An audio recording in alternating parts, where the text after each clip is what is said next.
Kidnapping children is not a good idea. All the same, sometimes it has to be done. Aunt Etta and Aunt Coral and Aunt Myrtle were not natural kidnappers. For one thing, they were getting old and kidnapping's hard work. For another, though they looked a little odd, they were very caring people. They cared for their ancient father and for their shriveled cousin Sybil, who lived in a cave and tried to foretell the future. And most particularly, they cared for the animals on the island on which they lived, many of which were quite unusual. Some of the creatures that made their way to the island had come far across the ocean to be looked after, and lately the aunts had felt they could not go on much longer without help. And help didn't mean grown-ups who were set in their ways. Help meant children who were young and strong and willing to learn.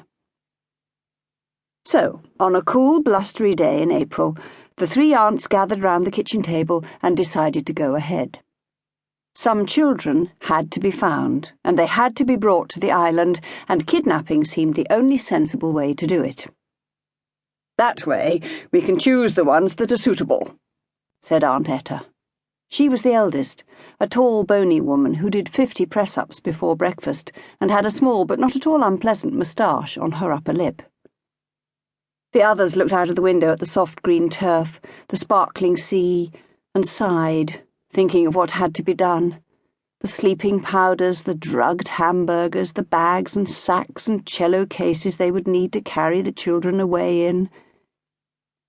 "Will they scream and wriggle, do you suppose?" asked Aunt Myrtle, who was the youngest. She suffered from headaches and hated noise.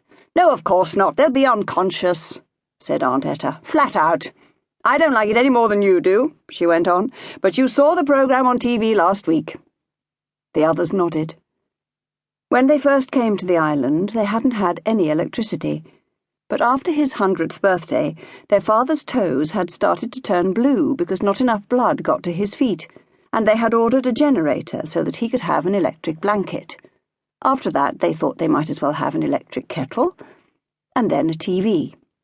But the TV had been a mistake because of the nature programs. Nature programs always end badly. First you see the hairy-nosed wombats frisking about with their babies, and then 5 minutes before the end you hear that there are only 12 breeding pairs left in the whole of Australia. Or there are pictures of the harlequin frogs of Costa Rica croaking away on their lily leaves, and the next minute you're told that they're doomed because their swamps are being drained.